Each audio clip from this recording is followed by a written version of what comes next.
Hello everyone, welcome back to my YouTube channel. तो सबसे पहले हम हमारा सेशन स्टार्ट करने से पहले मैं आपको बता देती हूँ कि मैं जो एमसीक्यूज़ करवा रही हूँ वो इस वाली बुकलेट से है, जो कि फिजिक्स वाला ओनली आईएएस है।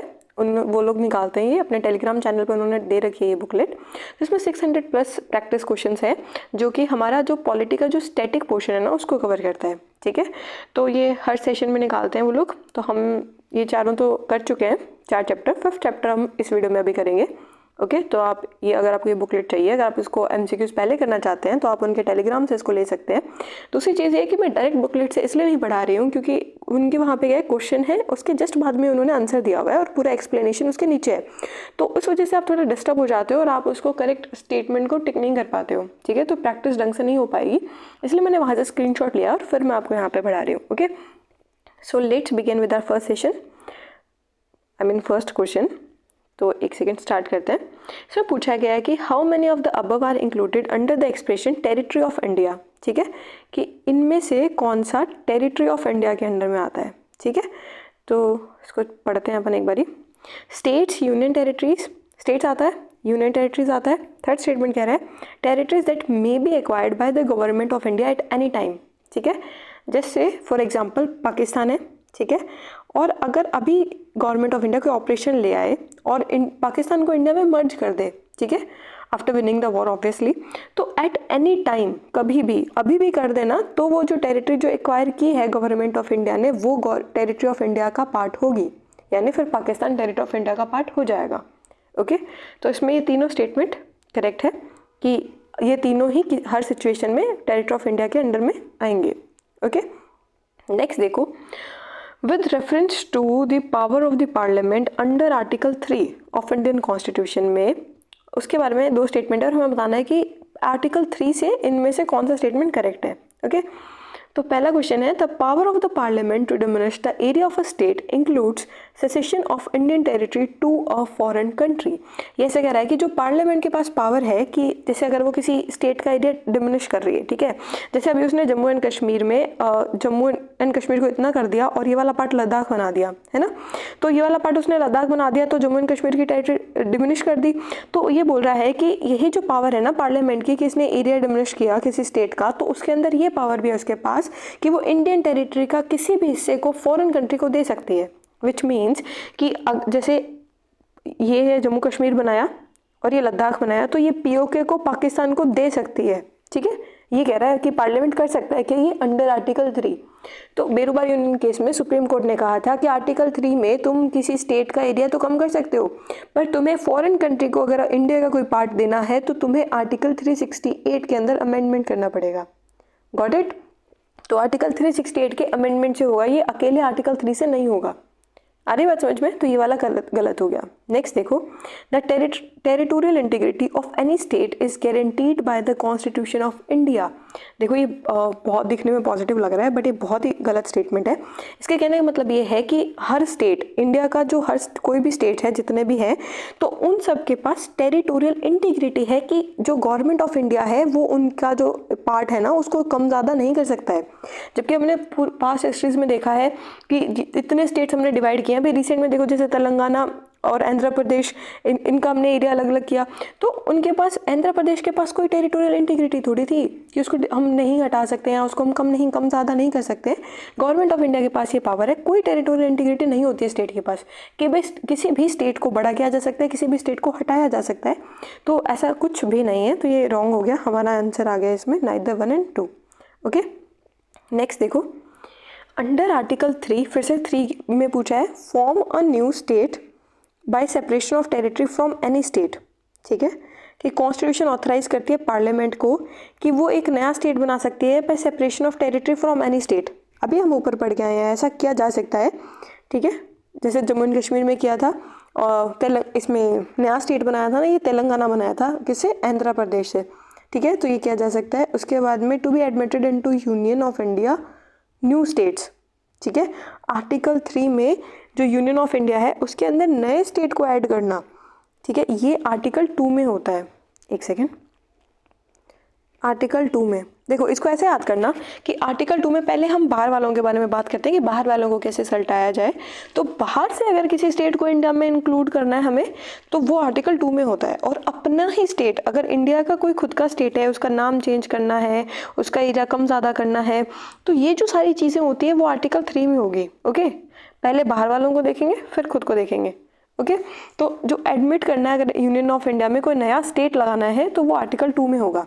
ओके, एडमिट, ध्यान से देखना, एडमिट और फॉर्म में फ़र्क होता है। फॉर्म अ न्यू स्टेट यानी अपने पास जो स्टेट है उसी में से नया स्टेट बनाना, और एडमिट यानी बाहर से कोई नया स्टेट एडमिट करना। Got it? इन दोनों वर्ड्स में कंफ्यूज नहीं होना है, एक है एडमिट करना और एक होता है फॉर्म करना। नेक्स्ट देखो, इंक्रीज और diminish the area of any state, ये भी आर्टिकल 3 में होता है। मैंने अभी बताया आपको कि अपना जो स्टेट है उसका एरिया कम ज़्यादा करना, अपने स्टेट में से एक नया स्टेट फॉर्म करना, ये सब आर्टिकल 3 में आता है। Got it? तो इसमें हमारा हो जाएगा ओनली 2 करेक्ट। फोर्थ देखते हैं, इनमें से ये पूछा है कि how many of the following pairs are correct. ये तो बहुत ही स्टैटिक पोर्शन है, हम स्टार्टिंग में ही पढ़ते हैं कि कहाँ पे कौन सा ऑपरेशन करवाया गया था। तो हैदराबाद में पुलिस एक्शन हुआ था। ओके, उसके बाद में जूनागढ़ में रेफरेंडम करवाया गया था, और कश्मीर में इंस्ट्रूमेंट ऑफ एक्सेशन हुआ था। तो सिर्फ ओनली पेयर 3 इज़ करेक्ट, यानी ओनली 1 इज़ करेक्ट। ओके, इसको ऐसे याद करना कि हैदराबाद जो है उसमें वो राजा था, उनको पुलिस एक्शन करना पड़ा। जूनागढ़ के लोग इजीली मान के जाते हैं तो उनसे रेफरेंडम करवा लिया गया था, और जम्मू कश्मीर का पता ही हमको इंस्ट्रूमेंट ऑफ एक्सेशन हुआ था। ओके, नेक्स्ट देखो, with reference to the powers of the parliament under article 3 of the Indian constitution consider the following statement. फिर से पावर पूछा है अंडर आर्टिकल 3। इसमें ये बोल रहा है कि a bill under article 3 can be introduced in parliament only with president's prior recommendation. एक बिल्कुल करेक्ट स्टेटमेंट है। देखो इसमें क्या होता है, मैं आपको एक्सप्लेन करती हूँ यहाँ पे, एक सेकेंड।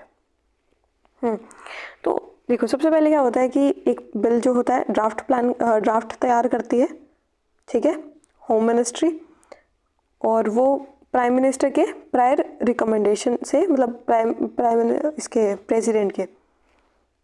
प्रेसिडेंट के प्रायर रिकमेंडेशन से। ओके, तो प्रेसिडेंट का प्रायर रिकमेंडेशन होता है, मतलब जैसे ड्राफ्ट तैयार किया होम मिनिस्ट्री ने, तो ये प्रेसिडेंट को बोलेगी कि हमने ड्राफ्ट तैयार कर दिया। उसके बाद में क्या होगा कि ड्राफ्ट प्रेसिडेंट को देगी, प्रेसिडेंट के प्रायर रिकमेंडेशन से फिर ये किसी भी एक हाउस में, आइदर लोकसभा या राज्यसभा में इसको इंट्रोड्यूस किया जाएगा। ठीक है, उसके बाद में मतलब किसी स्टेट का बता रही हूँ मैं, अपने पर्टिकुलर स्टेट में अगर नाम वाम चेंज करना या फिर उसका बाउंड्री चेंज करनी है तो उस हिसाब से, तो फिर लोकसभा और राज्यसभा में किसी एक में बिल पास होगा। फिर ये जो है सिंपल मेजोरिटी,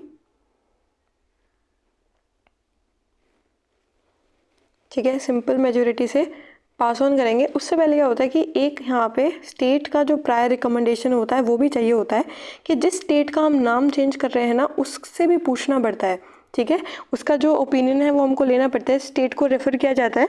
बट जो स्टेट जो है ना वो या तो पॉजिटिव रिस्पॉन्स देता है या नेगेटिव देता है, उससे हमें फ़र्क नहीं पड़ता है। ठीक है, सिर्फ पूछना इंपॉर्टेंट होता है।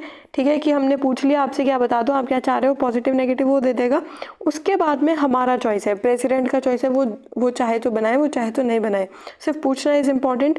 पूछने के बाद में फिर पास किया जाता है और सिंपल मेजोरिटी से पास हो जाता है, फिर प्रेसिडेंट के एसेंट से ये लॉ बन जाता है। ठीक है, तो ये बात याद रखना। आप सोचोगे कि स्पेशल मेजोरिटी चाहिए, तो नहीं, स्पेशल नहीं चाहिए, सिंपल मेजोरिटी चाहिए। स्टेट का रिकमेंडेशन चाहिए होता है, स्टेट का रिकमेंडेशन भी नहीं, स्टेट को रेफर किया जाता है। स्टेट या तो हाँ बोलेगा कि हाँ भाई कर दो, या बोलेगा नहीं कर दो, तो वो ज़्यादा फर्क नहीं पड़ता है, सिर्फ पूछना ज़रूरी है, बाकी करेगा वही जो प्रेसिडेंट का मन करेगा। Got it? विच मीन्स कि स्टेट के पास टेरिटोरियल इंटीग्रिटी नहीं है। अब देखो क्वेश्चन पे आता है, A bill under Article 3 can be introduced in Parliament only with President's prior recommendation. Correct है? The President has to refer the bill to concerned state legislature for expressing its views within a specified period.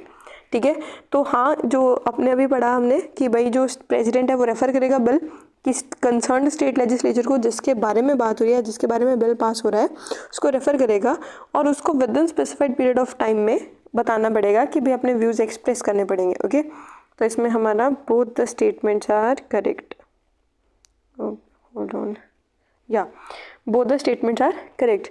Next देखते हैं, the state reorganisation commission establishing in December 19 1953 favoured creating states with linguistic uniformity.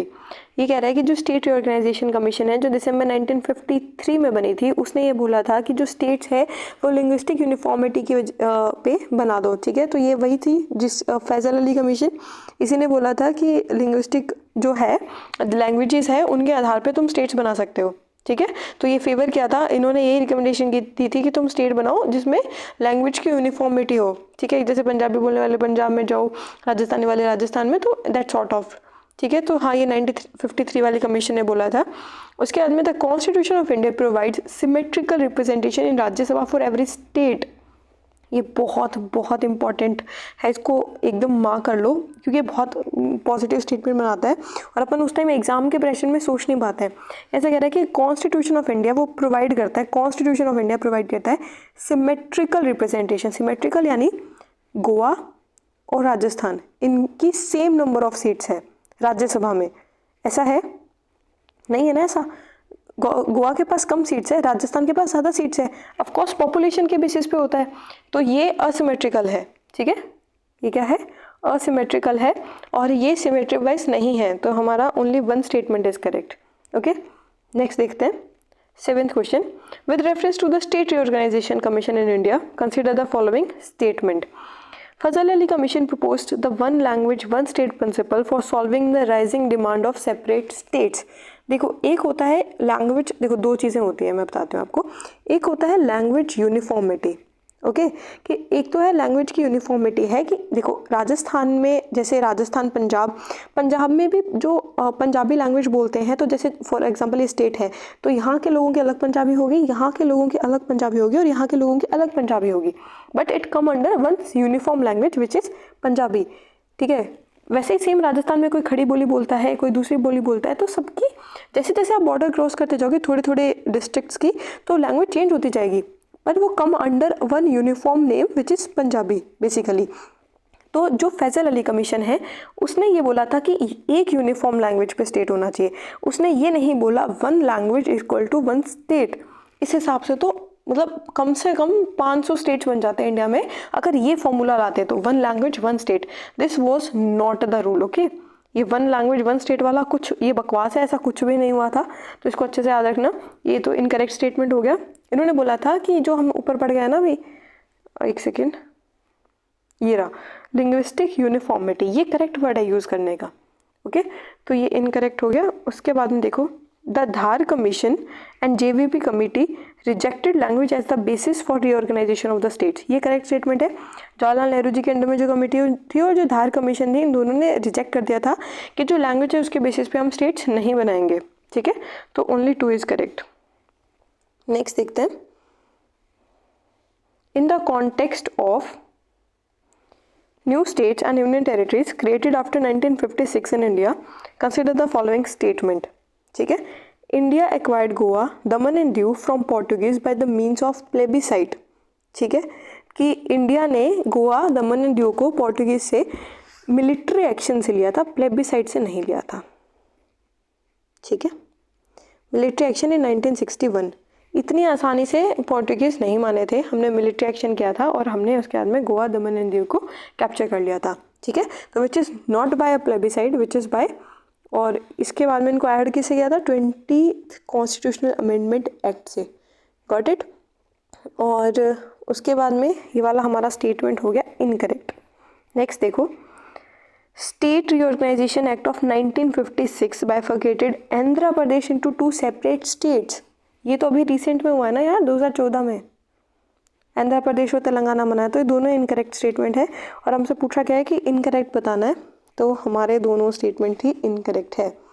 Okay, next देखते हैं 9th question, which of the following are the reasons for the establishment of union territories in India. ठीक है, अच्छा खासा तो चल रहा था, स्टेट्स थे तो हमने यूनियन टेरिटरीज क्यों बनाई, हमें क्या ज़रूरत थी यूनियन टेरिटरीज लाने की, तो इसके हमें वो बताना है कि इनमें से क्या रीज़न थे। एडमिनिस्ट्रेटिव एफिशिएंसी सही है, डायरेक्ट सेंटर के अंडर में आ जाएगी, जैसे दिल्ली है, लद्दाख है, तो direct union territory, direct government of India के अंडर में आएगी कुछ चीज़ें जो बहुत इंपॉर्टेंट चीज़ें होती है ना वैसे, तो एडमिनिस्ट्रेटिव एफिशिएंसी सही है। Protecting the interest of tribal communities,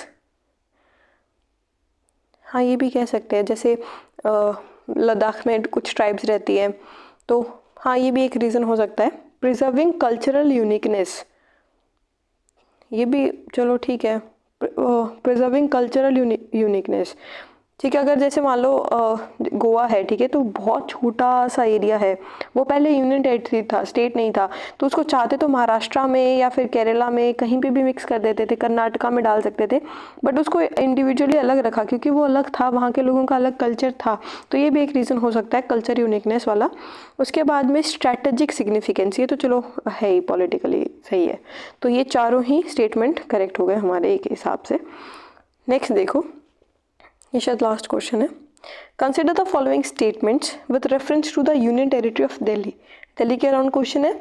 इसमें देखो, Delhi was designated as national capital territory of Delhi by 69th constitutional amendment act of 1991। तो पहला स्टेटमेंट करेक्ट है, यही 69th जो एक्ट था उसी से हुआ था। उसके बाद में the strength of the council of ministers is fixed at 15% of the total strength of assembly.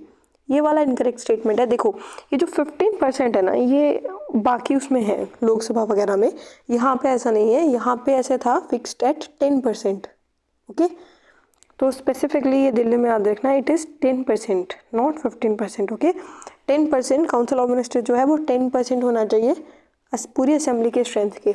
Okay, उसके बाद में देखो नेक्स्ट क्या है। The chief minister of Delhi is appointed by the lieutenant governor. ठीक है, तो ये वाला स्टेटमेंट इनकरेक्ट है, because chief minister of Delhi is appointed by president himself. President herself appoints chief minister of Delhi, not the lieutenant governor. तो ये incorrect हो गया। तो हमारा सिर्फ एक स्टेटमेंट करेक्ट है, only one is correct. Okay, तो इसी के साथ हमारा सेशन हो गया समाप्त।